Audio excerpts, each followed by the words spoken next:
Vice Chancellor Cantor, fellow graduates, ladies and gentlemen, it is such a pleasure to be here in Bradford with you and to see how much has changed. As Professor Niago noted, I came here as a child to visit my grandparents, and this university didn't exist then.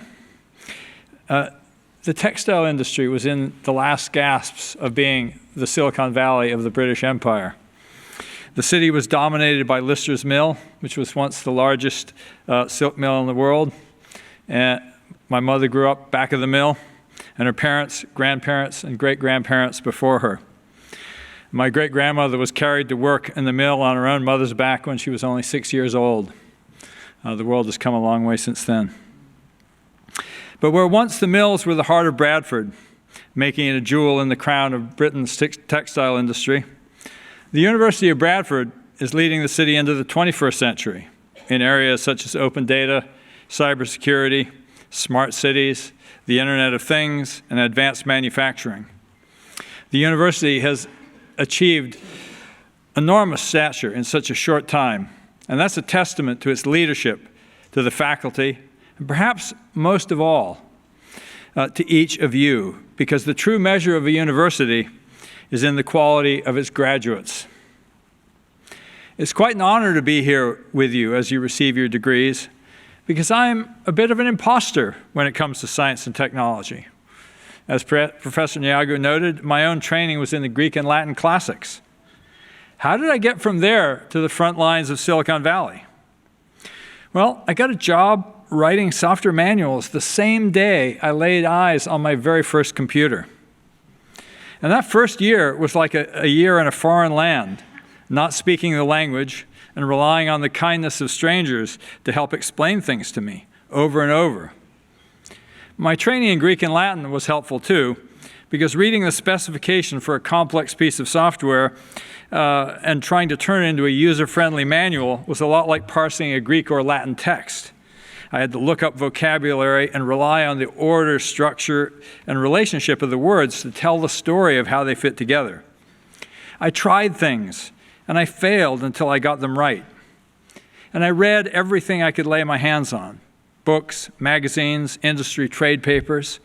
This was all ephemeral stuff because the field was really just being invented. I talked to people, and I looked over their shoulders as they did what seemed to me to be magic.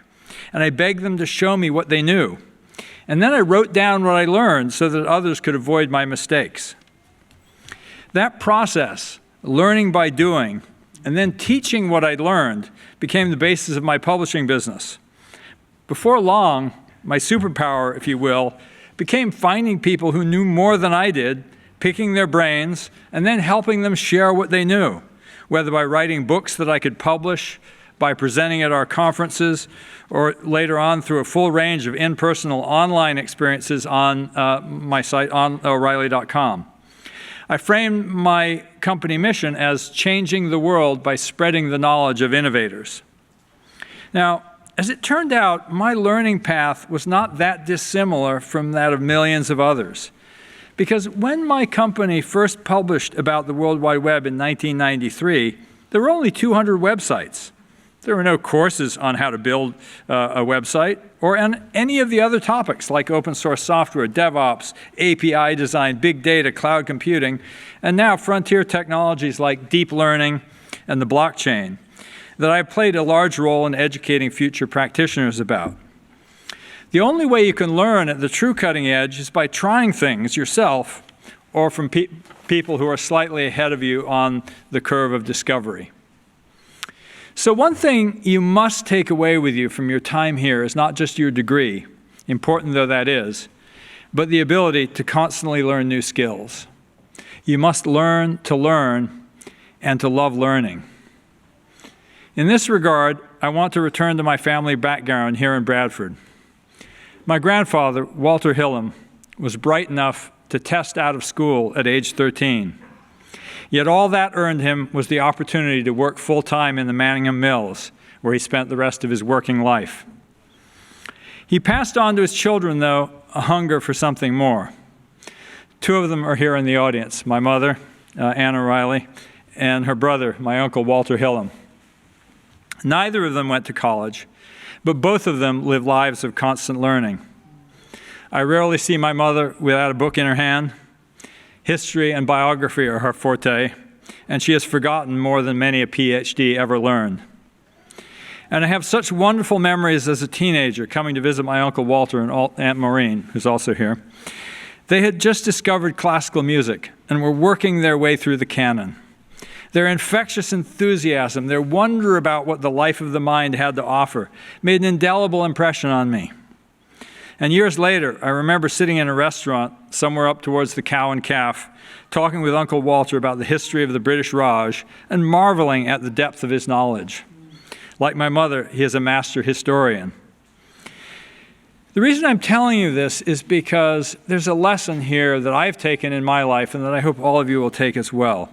I'm in awe of what my mother and Uncle Walter achieved on their own, and I always try to follow in their footsteps. They had no school bidding them to learn, no career demanding constant upgrades. They learn as easily as they breathe because curiosity and the love of learning have become part of who they are. And this is the path I hope all of you will continue to follow. My one wish for you is that everything that you have learned here so far can be held as lightly as the pennies in your pocket, because the riches of the world await you. Thank you very much.